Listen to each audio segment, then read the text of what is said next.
가난한 것들 치고 유나는 오지게 떠네. 거대한 나무관이 바닥에 떨어지는 소리가 장례식장 전체를 뒤흔들었습니다. 여보, 당신 미쳤어. 서영은 남편을 향해 울부짖으며 절규했습니다. 하지만 남편 강민석은 술 냄새를 풍기며 더욱 악독한 말을 던졌습니다. 어차피 죽은 사람 죽었는데 뭐 어때? 이런 뼈를 갈아 죽여도 시원찮을 놈아. 네가 제정신이 아니구나. 조문객들이 비명을 질렀습니다. 장례식장 전체가 아수라장이 되었습니다. 관 뚜껑이 벌어지면서 고 김영희 여사의 평온한 얼굴이 그대로 드러났습니다. 조문객들의 아우성이 터져나왔고 아이들의 오열 소리가 장례식장 곳곳에 메아리 쳤습니다. 아니, 이게 뭐 하는 짓이야? 친척 어르신 한 분이 다급히 달려와 민석을 제지했습니다. 하지만 민석은 여전히 술 냄새를 풍기며 중얼거렸습니다. 왜들 이리 호들갑이야? 곧 태울 건데. 상주인 서영은 그 순간을 바라보며 얼어붙어 있었습니다.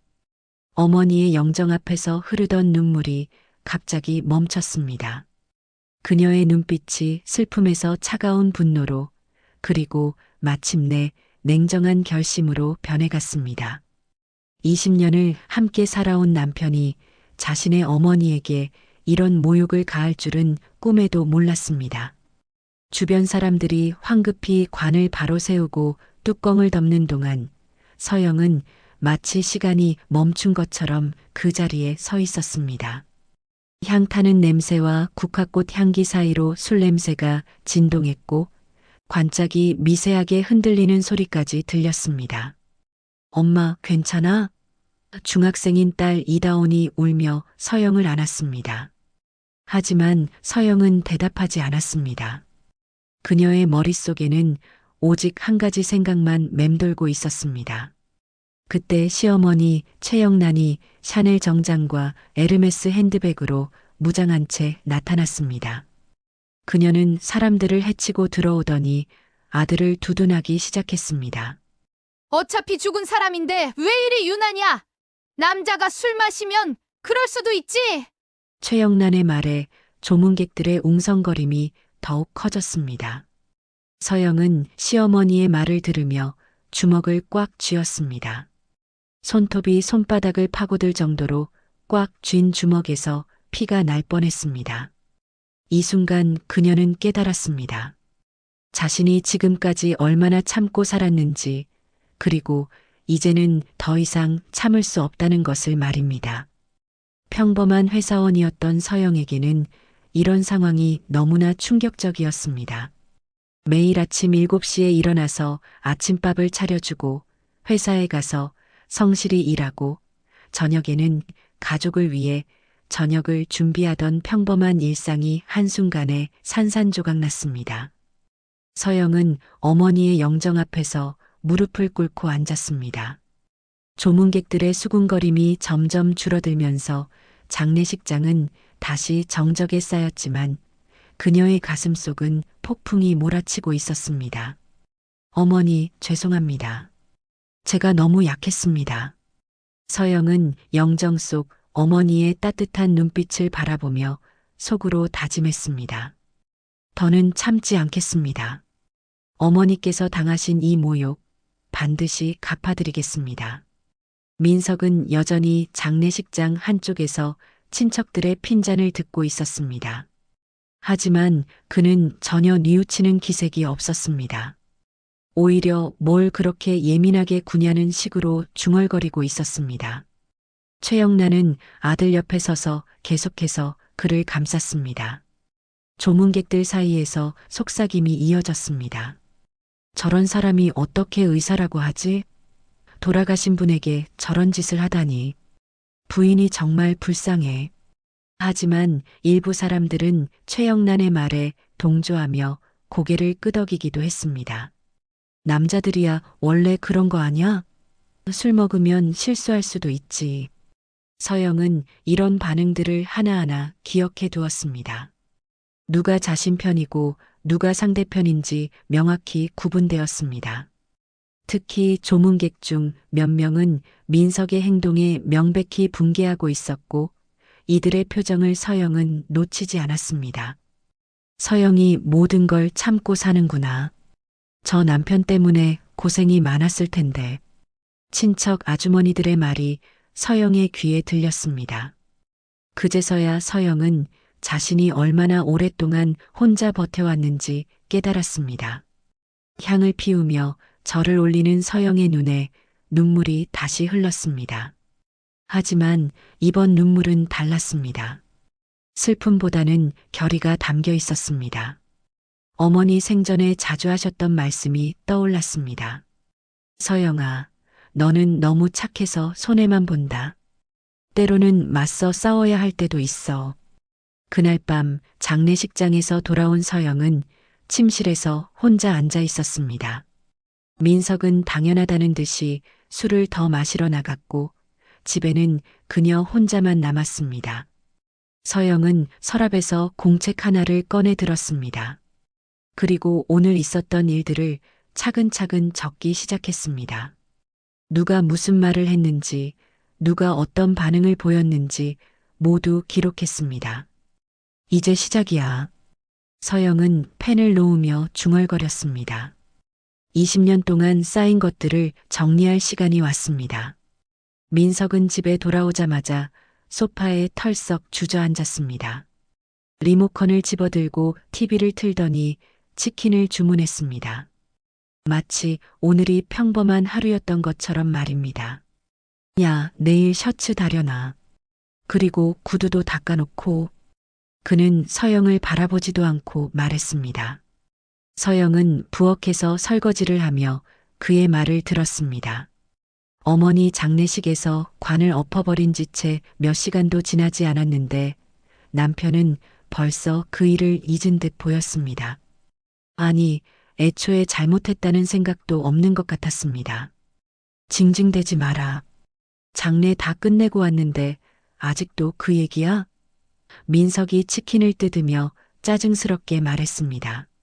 니네 엄마도 이제 편히 쉬시는데 너만 계속 붙들고 있으면 뭐해? 그 순간 서영의 참을성이 터졌습니다. 그녀는 설거지하던 손을 멈추고 거실로 나갔습니다. 당신이 어떻게 그런 말을 할 수 있어? 서영의 목소리가 떨렸습니다. 우리 어머니 관을 뒤집어 엎어놓고도 아무렇지도 않다는 거야? 또 시작이네. 민석은 냉소하며 웃었습니다. 죽은 사람 일로 산 사람이 계속 고생할 수는 없잖아. 현실적으로 생각해봐. 그는 치킨을 한 입 크게 물며 덧붙였습니다. 그리고 나 취했었거든. 실수할 수도 있는 거지. 실수? 서영의 목소리가 한 옥타브 높아졌습니다. 돌아가신 분 앞에서 그런 실수가 어디 있어? 당신 정말 미쳤어? 민석은 그제야 서영을 똑바로 바라봤습니다. 야, 목소리 높이지 마. 나 원래 술 먹으면 그래. 너도 알잖아. 그는 마치 자신이 피해자인 양 말했습니다. 장모님도 하늘에서 이해하실 거라고. 남자들이야 원래 다 그럴 수 있지. 서영은 더 이상 말하지 않았습니다. 대신 침실로 들어가서 문을 닫았습니다. 그녀는 침대에 앉아 결혼 앨범을 꺼내 들었습니다. 행복했던 연애 시절이 스쳐 지나갔습니다. 데이트할 때 손을 잡고 웃던 민석의 모습, 아플 때 병원에 데려다 주며 밤새 간병하던 그의 따뜻한 손길, 결혼하자고 프로포즈하며 눈물을 흘리던 진실한 눈빛들이 떠올랐습니다. 하지만 지금의 민석은 완전히 다른 사람이었습니다. 서영은 결혼 앨범을 천천히 덮었습니다. 그리고 마음속으로 조용히 선언했습니다. 이 결혼은 끝이야. 그녀는 핸드폰을 꺼내 인터넷 검색을 시작했습니다. 이혼 절차, 변호사 상담, 위자료 청구 같은 키워드들을 하나씩 검색해 나갔습니다. 이제 그녀에게는 명확한 목표가 있었습니다. 법적으로 완벽하게 준비해서 민석을 무너뜨리는 것이었습니다. 회사에서 수년간 격리 업무를 담당하면서 쌓은 꼼꼼함과 체계성이 이번에는 자신을 위해 쓰일 차례였습니다. 그녀는 노트북을 켜고 체계적으로 계획을 세우기 시작했습니다. 필요한 서류 목록, 증거 수집 방법, 변호사 선임까지 모든 것을 단계별로 정리했습니다. 청담동 고급 위스키바 더 라운지에는 은은한 재즈 음악이 흐르고 있었습니다. 민석은 평소 어울리는 친구들과 함께 30만 원짜리 위스키를 마시며 오늘 있었던 일을 자랑스럽게 늘어놓고 있었습니다. 바 테이블 위에는 로얄 살루트 20년산 병이 놓여 있었고 분위기는 화려했습니다. 형님, 정말 대단하시네요. 함께 온 친구 중 한 명인 박정수가 박수를 쳤습니다. 장모님 장례식에서 관을 뒤집다니 보통 배짱으론 못할 일이죠. 민석은 우쭐해하며 위스키 잔을 돌렸습니다. 아니야, 그냥 취해서 그런 거였어. 근데 생각해보니까 잘한 것 같기도 하고. 그는 친구들의 웃음소리에 더욱 신이 났습니다. 장모는 원래 갈아탈 때 됐어. 민석의 말에 일부 친구들은 크게 웃었습니다. 우리 와이프도 그렇고 요즘 여자들 너무 건방져졌다고. 가끔은 확실하게 선을 그어줘야 해. 하지만 테이블 맞은편에 앉아있던 김영호의 표정은 굳어졌습니다. 그는 민석과 대학 동기였지만 오늘 민석의 말과 행동에 불쾌감을 느끼고 있었습니다. 옆에 앉은 이준혁도 마찬가지였습니다. 두 사람은 서로 눈빛을 주고받으며 고개를 저었습니다. 민석아, 그래도 그건 좀 심했던 것 같은데. 김영호가 조심스럽게 말을 꺼냈습니다. 돌아가신 분 앞에서 그러면 안 되지. 야, 너는 왜 그래? 민석이 짜증스럽게 반응했습니다. 남자끼리 있는데 뭔 성인군자 코스프레야? 솔직히 장모 살아계실 때도 우리 집 간섭 엄청 했었어.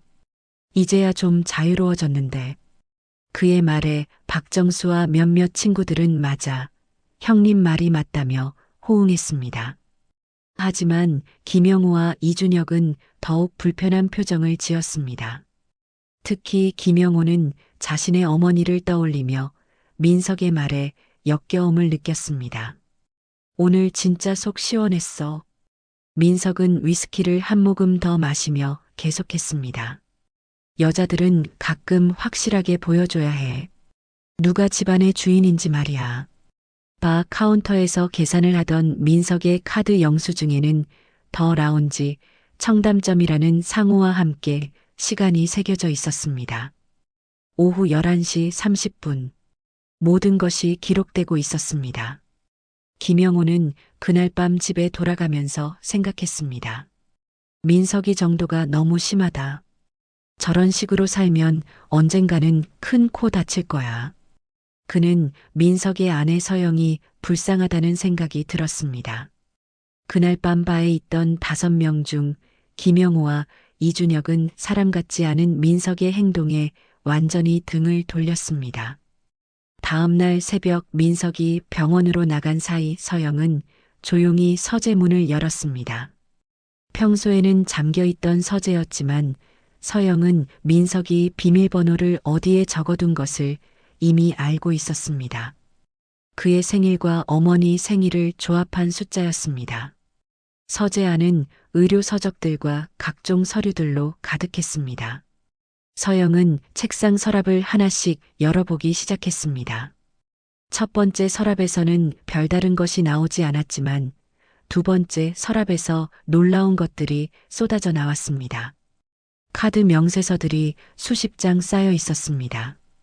호텔 영수증들, 명품 구매 내역들, 그리고 서영이 전혀 모르는 지출 내역들이 빼곡했습니다. 그랜드 하얏트 호텔 프리미엄 스위트 35만 원, 샤넬 가방 900만 원, 까르띠에 목걸이 450만 원 같은 것들이었습니다. 서영의 손이 떨렸습니다. 그녀는 이런 선물을 받아본 적이 없었습니다. 그럼 이 모든 것들은 누구를 위한 것일까요? 세 번째 서랍을 열자 더욱 충격적인 것들이 나타났습니다. 사진들이었습니다. 민석이 다른 여자들과 함께 찍은 사진들이 수십 장 있었습니다. 사진 뒷면에는 민지와 부산 여행, 혜진과 제주도, 수정이와 강릉 같은 메모들이 적혀 있었습니다. 서영은 이 이름들을 하나도 알지 못했습니다. 서영은 휴대폰을 꺼내 이 모든 증거들을 차근차근 촬영하기 시작했습니다. 카드 명세서는 한 장 한 장 사진을 찍고 호텔 영수증들도 날짜와 금액이 선명하게 보이도록 찍었습니다. 사진들은 앞면과 뒷면을 모두 촬영했습니다. 그때 민석의 휴대폰에 문자가 왔습니다. 서영은 휴대폰 화면을 확인해 봤습니다. 오빠, 오늘 밤 호텔에서 보자. 내가 새 란제리 샀어. 발신자는 수정이로 저장되어 있었습니다. 서영은 이 문자까지 스크린샷으로 저장했습니다. 그리고 더 확인해 보니 비슷한 문자들이 수십 개 있었습니다. 조금만 참아. 곧 이혼할 거야 라는 민석의 답장도 있었습니다. 모든 증거를 수집한 서영은 서재를 원래 상태로 되돌려놨습니다. 그리고 복사기에서 중요한 서류들은 복사본까지 만들어뒀습니다. 이제 그녀의 손에는 민석을 완전히 무너뜨릴 수 있는 결정적인 무기들이 들어 있었습니다. 회사에서 격리 업무를 하면서 터득한 꼼꼼함이 이런 곳에서 빛을 발했습니다. 서영은 모든 증거들을 날짜 순으로 정리하고 항목별로 분류했습니다. 호텔비만 해도 1년에 2천만 원이 넘었습니다. 명품 구매비는 3천만 원을 훌쩍 넘었습니다. 이 모든 돈이 자신과 딸을 위한 것이 아니라 다른 여자들을 위해 쓰인 것이었습니다. 이제 준비됐어. 서영은 모든 자료를 정리하며 중얼거렸습니다.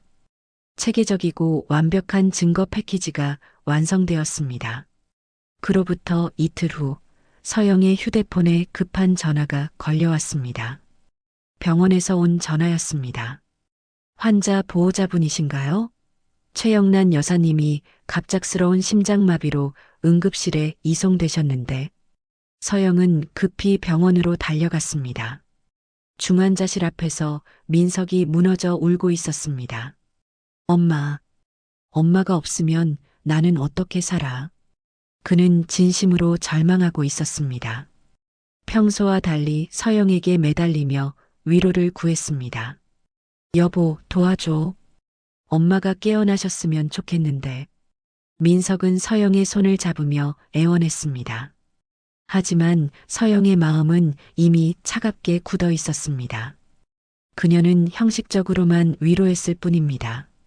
최영란은 결국 그날 밤 세상을 떠났습니다. 민석은 오열했고 주변 사람들은 그의 효심에 감동한다고 말했습니다. 하지만 서영만은 알고 있었습니다. 민석의 눈물이 진짜인지 가짜인지를 말입니다. 장례 준비를 하는 과정에서 충격적인 진실이 드러났습니다. 민석이 운영하던 병원이 사실은 최영란 명의였고 무려 15억의 빚을 지고 있었던 것입니다. 병원 관계자가 찾아와서 현실을 알려줬습니다. 원장님, 이제 정말 어려워졌습니다. 의료 장비 리스료도 밀렸고 직원 월급도 석 달째 못 드렸어요. 병원 사무장이 한숨을 쉬며 말했습니다. 환자들도 점점 발길을 끊고 있고 채권자들이 매일 찾아오고 있습니다. 실제로 병원에서는 의료 장비들이 하나씩 반출되고 있었습니다. 간호사들과 의료진들도 하나둘씩 사표를 내며 떠나고 있었습니다. 환자들은 다른 병원으로 옮겨가고 있었고 곧 경매 공고가 붙을 예정이었습니다. 민석은 이 모든 상황에 패닉 상태였습니다. 이런 일이 있을 수가 없어. 엄마가 그런 빚을 질 리가 없다고. 하지만 현실은 냉혹했습니다. 최영란의 장례식 날 민석은 완벽한 효자 연기를 펼쳤습니다. 상복을 입고 눈물을 흘리며 조문객들에게 깊이 절했습니다. 어머니께서 너무 일찍 가셨습니다. 효도도 제대로 못 해드렸는데. 하지만 서영은 이 순간을 기다리고 있었습니다. 조문객들이 가장 많이 모인 시간에 그녀는 차분하게 이혼 서류를 꺼내들었습니다. 그리고 지난 며칠 동안 수집한 모든 증거 자료들을 함께 민석에게 건네줬습니다. 이혼합시다. 서영의 목소리는 평온했지만 단호했습니다. 당신이 우리 어머니 관을 뒤집어 엎은 그날부터 이미 우리 사이는 끝났어요. 조문객들이 웅성거리기 시작했습니다. 서영은 목소리를 높여 모든 사람들이 들을 수 있게 말했습니다. 여기 계신 분들이 모두 목격하셨죠? 이 사람이 우리 어머니 관을 통째로 뒤집어 엎어버린 것을요. 장례식장이 순식간에 술렁였습니다. 김영우와 이준혁을 비롯한 몇몇 사람들이 고개를 끄덕였습니다. 맞습니다. 우리가 다 봤어요. 정말 충격적이었습니다. 민석은 당황했습니다. 야, 여기서 뭐 하는 거야? 엄마 장례식인데. 하지만 서영은 물러서지 않았습니다. 바로 여기서 해야 합니다. 당신이 고인을 모독한 바로 그 자리에서요. 석 달 후 서울가정법원 제3호 법정에서 이혼 소송이 시작되었습니다. 서영의 변호사는 체계적으로 정리된 증거들을 법정에 제출했습니다. 카드 명세서, 호텔 영수증, 외도 사진들, 문자 메시지 캡처, 그리고 장례식 목격자들의 진술서까지 완벽한 패키지였습니다. 민석 측 변호사는 궁색한 변명을 늘어놓았습니다. 제 의뢰인은 단지 술에 취한 상태에서 실수를 한 것뿐입니다. 그리고 이 모든 소송은 거액의 위자료를 노린 계획적인 이혼 시도입니다. 하지만 서영 측의 증거는 너무나 명확했습니다. 재판장은 증거를 하나씩 검토하며 고개를 저었습니다. 피고인의 행위는 단순한 실수의 범위를 넘어섭니다. 이 카드 명세서를 보시면 피고가 1년 동안 호텔비로만 2천만 원 이상을 지출했습니다. 서영의 변호사가 증거를 제시했습니다. 그리고 이 명품 구매 내역들은 모두 원고가 받지 못한 선물들입니다. 수혜자가 따로 있다는 뜻입니다. 증인 신문 시간에는 김영호가 증언대에 섰습니다. 저는 피고와 대학 동기입니다. 그날 청담동 위스키바에서 피고가 직접 한 말을 들었습니다. 그는 떨리는 목소리로 증언했습니다. 장모님은 원래 갈아탈 때 됐다고 하면서 관을 뒤집은 일을 자랑스럽게 얘기했습니다. 이어서 장례식 조문객들도 차례로 증언했습니다. 분명히 봤습니다. 고인의 관을 뒤집어 엎어버렸어요. 술에 취했다고 해도 그런 일은 있을 수 없죠. 이준혁도 증언대에 섰습니다. 피고는 그날 밤 여자들은 가끔 확실하게 보여줘야 한다고 말했습니다. 누가 집안의 주인인지 알려줘야 한다고요. 정말 충격적이었습니다. 민석은 변호사 뒤에 앉아서 점점 작아지고 있었습니다. 그의 얼굴은 창백해졌고 식은땀이 흘렀습니다. 모든 증거가 자신에게 불리하다는 것을 깨닫고 있었습니다. 피고의 행위는 고인에 대한 모독이며 원고에게 씻을 수 없는 정신적 피해를 입혔습니다.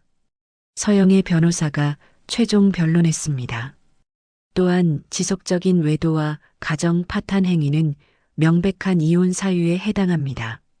판결 선고일 재판장이 판결문을 읽어 내려갔습니다. 원고의 청구를 인용하여 이혼을 허가하며 피고는 원고에게 위자료 8천만 원을 지급하라. 또한 재산 분할은 7대3의 비율로 원고에게 유리하게 하며 추가 정신적 피해에 대한 위자료 2천만 원을 더 지급하라. 방청석에서 작은 박수 소리가 들렸습니다. 서영은 조용히 고개를 숙여 인사했습니다. 반면 민석은 완전히 무너진 표정으로 고개를 떨구고 있었습니다. 그의 인생이 한순간에 무너져 내렸습니다. 이번 판결은 고인에 대한 예의와 가정의 소중함을 다시 한번 일깨워주는 중요한 의미가 있습니다. 재판장이 마지막으로 덧붙였습니다. 판결 이후 민석의 삶은 완전히 파탄났습니다. 병원은 경매로 넘어갔고 의료진 면허는 정지되었습니다. 언론에서도 장례식장 관 훼손 의사라는 제목으로 기사가 나갔고 온라인 댓글들은 그를 비난으로 가득 찼습니다. 관 뒤집은 의사 근황이라는 제목으로 인터넷 커뮤니티에 계속 글이 올라왔습니다. 저런 인간이 어떻게 의사였을까? 부인이 정말 잘했다 같은 댓글들이 수천 개씩 달렸습니다. 결국 민석은 편의점에서 아르바이트를 하게 되었습니다. 과거 고급 양복을 입고 위스키를 마시던 그는 이제 형광등 아래에서 도시락을 데우고 있었습니다. 어느 날에는 절도 혐의로 입건되어 경찰서에 끌려가는 기사까지 났습니다. 민석 씨, 계산대 정리 좀 해주세요. 편의점 사장의 말에 그는 고개를 숙이며 대답했습니다. 네, 알겠습니다. 과거의 오만함은 온데간데 없었습니다. 반면 서영의 삶은 완전히 달라졌습니다. 재산 분할과 위자료로 받은 돈으로 한강뷰가 보이는 새 아파트로 이사했습니다. 딸 이다온은 새 학교에 적응하며 밝게 웃고 있었습니다. 엄마, 여기 정말 좋다. 이다온이 큰 창문 너머로 보이는 한강을 바라보며 말했습니다. 우리 이제 행복하게 살 수 있을 것 같아. 서영은 회사에서도 승진했습니다. 격리팀장에서 본부장으로 올라가게 된 것입니다. 동료들은 그녀의 당당함과 결단력을 높이 평가했습니다. 서영 본부장님 정말 멋있어요. 저런 상황에서 그렇게 침착하게 대처할 수 있다니. 어느 저녁 서영이 집에서 커피를 마시고 있을 때 초인종이 울렸습니다. 문 밖에서 누군가가 무릎을 꿇고 있었습니다. 바로 민석이었습니다. 서영아, 제발 한 번만 다시 기회를 줘. 민석이 문틈으로 애원했습니다. 내가 잘못했어. 정말 후회하고 있어. 우리 다시 시작하자. 서영은 문틈으로 차갑게 대답했습니다. 이제 우린 남이야. 그리고 문을 닫아버렸습니다. 더 이상 흔들리지 않는 그녀의 마음이었습니다. 며칠 후 서영은 어머니의 묘소를 찾았습니다. 국화꽃을 놓고 어머니께 조용히 말씀드렸습니다. 어머니, 이제 정말 끝났어요. 복수는 여기서 끝이고 이제부터는 행복하게 살겠습니다. 묘비에 새겨진 어머니의 이름을 쓰다듬으며 서영은 생각했습니다. 복수는 끝났지만 정말 중요한 것은 이제부터였습니다. 참음의 미덕보다는 맞서 싸울 용기가 때로는 필요하다는 것을 깨달았습니다. 다온아, 이제 집에 가자. 서영은 딸의 손을 잡으며 묘소를 떠났습니다. 그들의 앞에는 새로운 인생이 기다리고 있었습니다. 정의는 승리했고 평범하지만 진실한 행복이 그들을 맞이하고 있었습니다. 한때 약했던 평범한 여자가 용기를 내어 싸웠고 마침내 자신의 삶을 되찾았습니다. 이것이야말로 진정한 승리였습니다. 몇 달 후 서영이 근무하는 회사 로비에 낯선 방문객들이 나타났습니다. 민석의 큰형 민철과 그의 부인 순이, 그리고 작은형 민우였습니다. 접수원이 당황하며 서영에게 연락했습니다. 본부장님, 아래 로비에서 찾으시는 분들이 계신데요. 좀 흥분해 계시는 것 같아요. 서영은 한숨을 쉬었습니다. 벌써 몇 번째인지 모를 일이었습니다. 알겠습니다. 잠시 후에 내려가겠습니다. 그녀는 차분히 정장을 다시 한번 정리하고 거울을 보며 마음을 다잡았습니다. 이런 일에는 이미 익숙해져 있었지만 여전히 불쾌했습니다. 로비로 내려간 서영의 모습은 당당했습니다. 정장을 입고 자신감 넘치는 모습이었습니다. 반면 시댁 식구들은 초라해 보였습니다. 과거의 위풍당당함은 온데간데 없었고 명품을 그렇게 좋아하던 옷차림도 예전만 못했습니다. 특히 순이의 경우 예전에 늘 들고 다니던 명품 가방 대신 시장에서 산 듯한 가방을 들고 있었습니다. 민철이 서영을 보자마자 버럭 소리를 질렀습니다. 야, 너 때문에 우리 가문이 완전히 망했어. 어떻게 할 거야? 책임져. 순이도 거들었습니다. 우리 시어머니 그렇게 모시더니 결국 이렇게 우리 집안을 박살냈잖아. 병원도 날아가고 민석은 편의점에서 아르바이트하고 이게 다 내 잘못이야. 민우가 흥분하며 말했습니다. 다 내 욕심 때문이야. 위자료며 재산 분할이며 다 해먹고 이제 혼자만 잘 살고 있으면서 우리는 어떻게 살라고? 형수가 파트타임으로 나가서 겨우 살고 있는데 주변 사람들이 쳐다보기 시작했습니다. 회사 직원들도 무슨 일인지 궁금해하며 지나가면서 힐끗힐끗 바라봤습니다. 로비의 분위기가 어수선해졌습니다. 서영은 그들의 말을 차분히 들었습니다. 그리고 조용히 입을 열었습니다. 다 말씀 끝나셨나요? 민철이 어리둥절했습니다. 뭐? 서영이 냉정하게 말했습니다. 형님들, 저는 바쁜 사람입니다. 이런 식으로 회사까지 찾아와서 소란 피우지 마세요. 보안에 신고하겠습니다. 소란이라고? 야, 이년아. 우리가 뭘 잘못했다고. 순이가 소리쳤습니다. 하지만 서영은 전혀 동요하지 않았습니다. 병원이 망한 건 민석이 어머니 이름으로 빚을 졌기 때문이고 민석이 편의점에서 일하는 건 본인이 관 엎어놓고도 뉘우치지 않았기 때문입니다. 저와는 아무 상관없는 일이에요. 내가 이혼 소송을 걸어서 민우가 말하려 했지만 서영이 말을 끊었습니다. 제가 소송을 건 게 아니라 민석이 먼저 잘못을 했죠. 돌아가신 분 앞에서 관을 엎어놓고 수년간 바람 피우고 가정을 파탄낸 게 누구예요?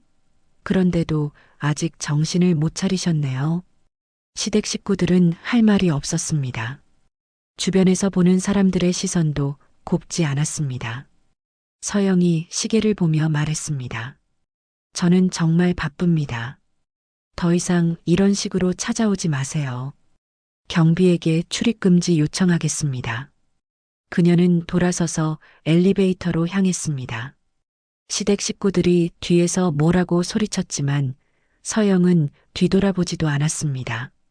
엘리베이터 문이 닫히며 그들의 목소리가 차단되었습니다.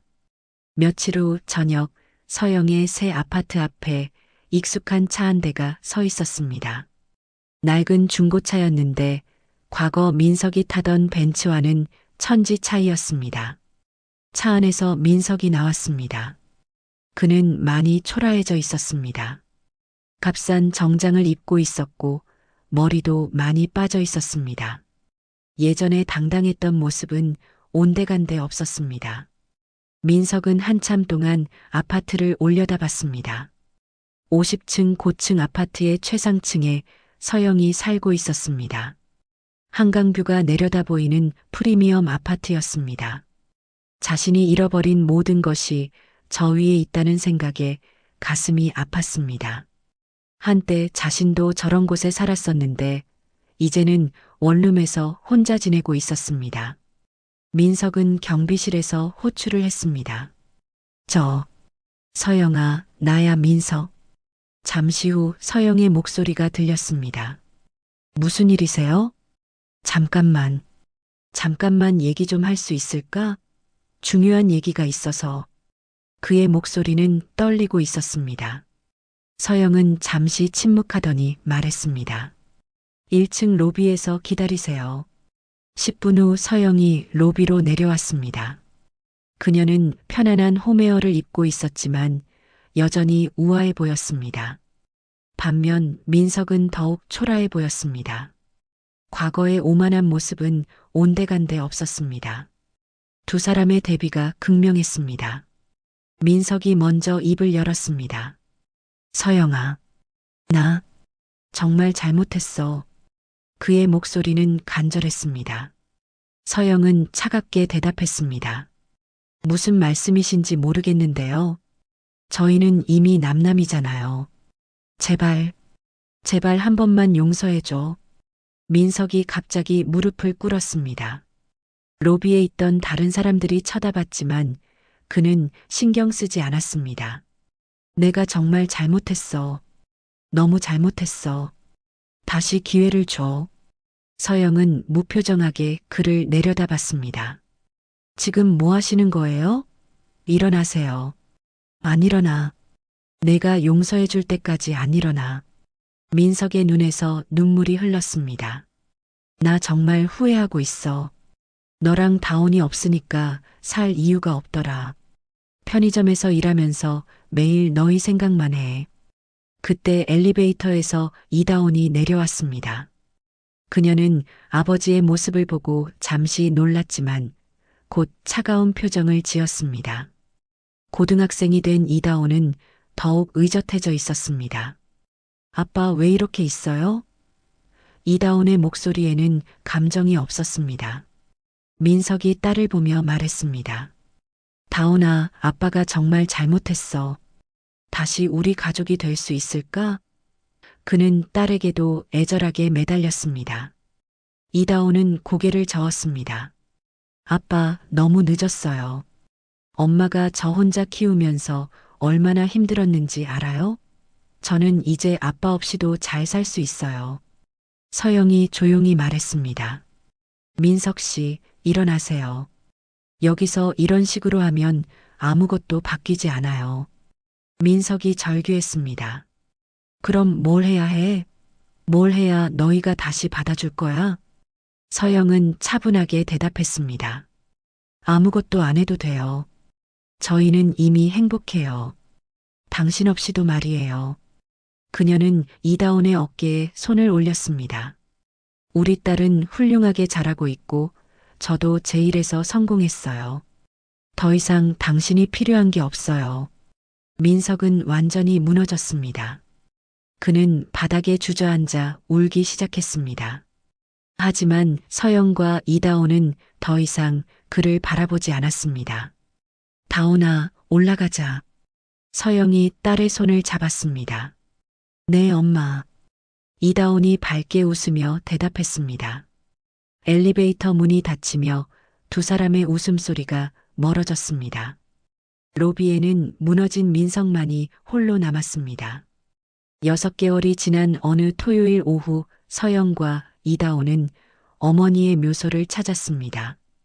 국화꽃을 가득 들고 온 두 모녀의 얼굴에는 평온함이 가득했습니다. 이제 고등학생이 된 이다운은 더욱 의젓해져 있었고 성적도 전교 1등을 유지하고 있었습니다. 할머니, 저 이번에 전국 모의고사에서 1등급 받았어요. 이다운이 묘비 앞에서 밝게 말했습니다. 의대 가서 할머니처럼 나이 드신 분들을 치료해드리고 싶어요. 할머니가 항상 어르신들을 잘 돌봐주셨잖아요. 서영도 무릎을 꿇고 어머니께 말씀드렸습니다. 어머니, 저희 정말 잘 살고 있어요. 이제는 정말 행복합니다. 어머니 덕분에 용기를 낼 수 있었어요. 두 모녀가 묘소를 정리하고 있는데 뒤에서 익숙한 목소리가 들렸습니다. 서영아. 돌아보니 민석이 서 있었습니다. 하지만 예전과는 다른 모습이었습니다. 깔끔하게 정돈된 옷차림에 진중한 표정을 하고 있었습니다. 예전의 오만함은 완전히 사라져 있었습니다. 놀라게 해서 미안해. 민석이 조심스럽게 말했습니다. 나도 어머니께 인사드리고 싶어서. 서영은 차분하게 대답했습니다. 그러세요. 민석은 묘비 앞에 무릎을 꿇고 깊이 절했습니다. 어머니, 정말 죄송했습니다. 제가 너무 잘못했습니다. 어머니께 못할 짓을 했습니다. 그의 목소리는 진정성이 느껴졌습니다. 오랫동안 절을 올리며 참회하는 모습이었습니다. 절을 마친 후 민석이 일어나서 서영을 바라봤습니다. 서영아, 나 이제 작은 클리닉을 다시 시작했어. 재활의학과로. 많이 힘들지만 환자들을 정말 정성스럽게 돌보고 있어. 예전처럼 돈만 생각하지 않고 이다온이 아버지를 바라봤습니다. 예전의 차가운 시선은 아니었습니다. 아빠, 정말로 달라진 거예요? 민석이 고개를 끄덕였습니다. 다온아, 아빠가 늦게 깨달았어. 가장 소중한 게 뭔지 말이야. 이제는 너희를 괴롭히지 않을게. 다만, 가끔 이렇게 할머니께 인사만 올 수 있을까? 서영이 잠시 생각하더니 말했습니다. 어머님께 인사 오는 건 민석 씨 자유예요. 하지만 그 이상 바라지 마세요. 민석이 고개를 숙였습니다. 고마워. 그리고 다온이 학비나 필요한 것들은 내가 책임질게. 당연한 일이니까. 그건 괜찮아요. 저희가 충분히 할 수 있어요. 서영이 단호하게 말했습니다. 그래도 아버지로서 민석이 말하려 했지만 이다온이 끼어들었습니다. 아빠, 엄마 말이 맞아요. 우리는 이미 잘 살고 있어요. 아빠도 새로운 시작하는 거죠? 환자들 잘 치료해 주세요. 민석은 씁쓸하게 웃었습니다. 그래, 새로운 시작. 다온아, 아빠는 정말 자랑스러워. 내가 이렇게 훌륭하게 자라줘서. 세 사람은 잠시 침묵했습니다. 그들 사이에는 이제 원망도 미움도 없었습니다. 단지 각자의 길을 걸어가는 사람들일 뿐이었습니다. 그럼 저희는 이만 가볼게요. 서영이 이다온의 손을 잡으며 말했습니다. 조심히 가. 민석이 인사했습니다. 서영과 이다온이 차에 오르며 나누는 대화가 들렸습니다. 엄마, 우리 저녁에 뭐 먹을까? 우리 다온이 좋아하는 파스타 해줄게. 와, 좋아요. 두 모녀의 웃음소리가 봄바람에 실려 퍼져나갔습니다. 민석은 그들을 바라보며 조용히 중얼거렸습니다. 행복해라. 그제야 그는 진정한 사랑이 무엇인지 깨달았습니다. 사랑하는 사람들이 행복하기를 바라는 마음. 비록 자신 곁에 있지 않더라도 말입니다. 그는 이제 정말로 새로운 사람이 되어 살아가기로 다짐했습니다. 여러분, 이 이야기를 어디에서 듣고 계시나요? 댓글로 달아주시면 한 분 한 분 감사한 마음으로 인사드리겠습니다. 여러분들의 구독과 좋아요는 영상을 제작하는데 큰 힘이 됩니다. 지금까지 사연 빛나는 밤이었습니다. 감사합니다.